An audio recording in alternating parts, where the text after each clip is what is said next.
One of my favorite kinds of games is the hack and slash. I'm Falcon, and today on gameranx, the best new hack and slash games of 2017. Number 10 is Berserk and the Band of the Hawk, which is essentially a combination of Dynasty Warriors as well as the manga Berserk. Now the manga is kind of a grim dark situation, which if you're interested in it, it almost copies it, not entirely though. However, the game itself is actually great. Is it perfectly Berserk? No, but I would say it's like 90% there. If you're a fan of Berserk, it's definitely something you're going to want to play. And if you're not a fan of Berserk, it might actually end up being equally interesting for you if you like hack and slash or Dynasty Warriors, because Koei Tecmo is who developed it, and obviously they're the keepers of the Dynasty Warriors flame. And it is basically a very deep combo version of Dynasty Warriors with a story that is also deep. It's a good game. Number 9 is For Honor, which is an action fighting game, a totally melee hack and slash game with a battle system that has a name, The Art of Battle. The battles are duels and is really a great, surprisingly deep game. If you've ever played any game that separates into classes, there's really not anything to learn here. However, the combinations of classes, moves, and what you can end up doing is really well balanced and ends up feeling very personalized. And it sounds simple, but you're gonna need patience and a will to be very tactical to master this game. Number 8 is Bayonetta, which is one of my favorite games of all time, now out for the PC. Truly, just any opportunity anyone has to play Bayonetta is one they should take.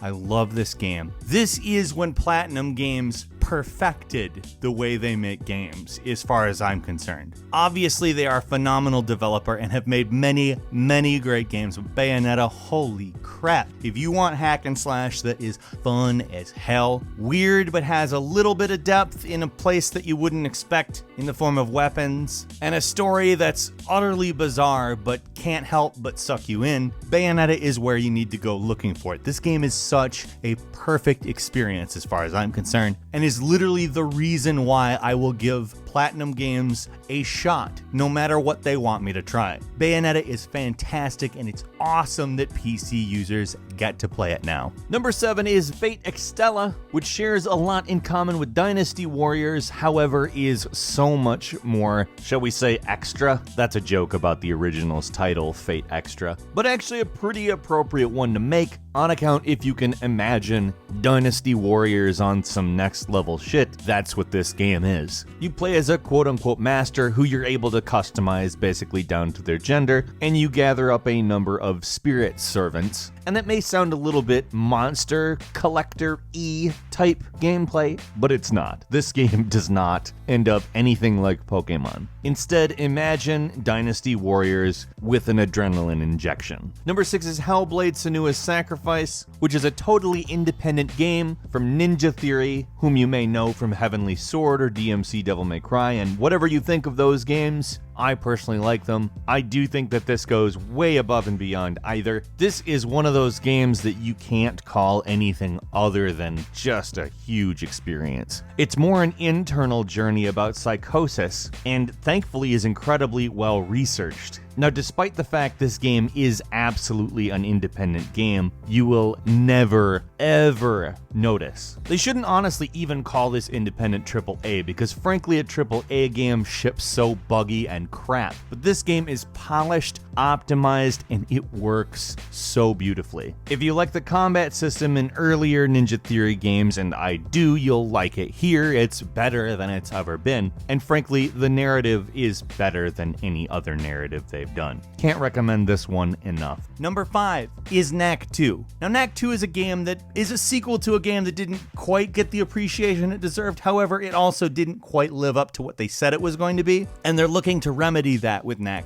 II. Frankly, all the developers really thought the concept was good, and so did I, in all honesty. But the game was kinda weak in certain areas, and they acknowledged this going into Knack II. Knack II seems to have a better development track going, and a frankly better writer going. The God of War writer join the team in order to, make a slightly more interesting story, hopefully. And supposedly the core mechanics are going to be, used a little bit better. Knack is one of those games where I feel like you play it and you're like, this could have really been good. Instead, it's decent, and hopefully this time around they fulfill that promise. It kind of looks like they might. Number 4 is Nioh, which, again, I have to bring this up in the same way I did with The Surge. This is a game that owes a lot to Dark Souls, which is not a hack and slash. It's a tactical action RPG that requires very specific timing, and Nioh is pretty close to that. However, this is definitely a more action-oriented game. When you play this game, it does feel more like a hack and slash in its presentation, in its progression, despite having the deeper gameplay of a full-blown Souls-style action RPG. And there will be times that it feels very much like Dark Souls, times where it feels more like a hack and slash, but I don't think it's a bad thing to include in this type of a list because it's just enough to get into this genre and be able to talk about Nioh again. Nioh is such a good game, seriously. Number 3, NieR Automata, and this is the game that I will always tell you to play. You cannot go wrong with NieR Automata. I love this game. This is my favorite game of the year. I will continue to say that every time I get the chance to bring it up. It incorporates so many different kinds of gameplay, primarily the Bayonetta style, awesome Platinum Games battle in a totally unique world. Like, NieR existed before NieR Automata, but NieR Automata is the definition of what it should be. You will never get bored of this game. It's one of those ones that just has this endless replay value because new endings are actually just progression within the game's story, and that's just brilliant. This game is brilliant. Number 2 is The Surge, which I have to stress is a little bit less hack and slash and a little bit more action RPG. However, it's worth including specifically because it's a bit more hack and slash than what it owes a lot of its gameplay to, which would be Dark Souls. I'd place it somewhere between hack and slash and action RPG. It is deeper than your typical hack and slash, but it's hard not to include it here because in my opinion this is one of the better games of this type of gameplay, and although it's maybe a little bit slower than some of the other games on this list, and it did get some attention, I do think this is one of those games that honestly should have been a lot bigger than it was. And it wasn't small when it came out. People like this game, but the combination of a techno setting with some Souls-style gameplay with a little bit of hack and slash thrown in, this is a really well-made game that I enjoy a lot, and we really wanted to include it.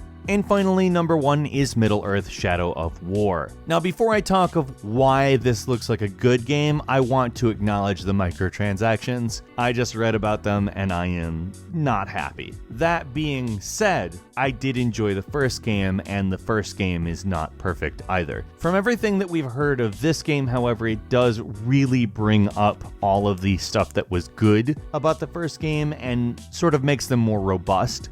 And if it lives up to them talking about how it's their Terminator 2 Judgment Day to Shadow of Mordor's Terminator, I'm there. I think it will be good. However, those microtransactions, that's always going to sour me on something. I mean, you're paying $60 for a game with microtransactions in it. Are you serious? I mean, I'll still play it, and it's still probably going to be awesome, but you're not going to see me spending any money that way. Period. I mean, still, the Nemesis system, but upgraded, I'm definitely there for that. And a couple of bonus games for you. The first is Asura, a top-down hack and slash that takes its mythology and aesthetic from Indian folklore. Sundered, a hand-drawn Metroidvania that really goes above and beyond what you could ever really expect for this type of thing. And Hollow Knight, another hand-drawn Metroidvania, but completely different. Easily one of the prettiest games ever made and incredibly well made, both visually and gameplay-wise. What was your favorite hack and slash, or is it out yet? Leave us a comment, tell us what you're looking forward to or what you've loved. And if you like this video, please click like. If you're not subscribed, now would be a great time to do so. We upload brand new videos every day of the week, and the best way to see them first is, of course, a subscription. As always, we thank you very much for watching this video. I'm Falcon. You can follow me on Twitter at FalconTheHero. We'll see you next time right here on gameranx.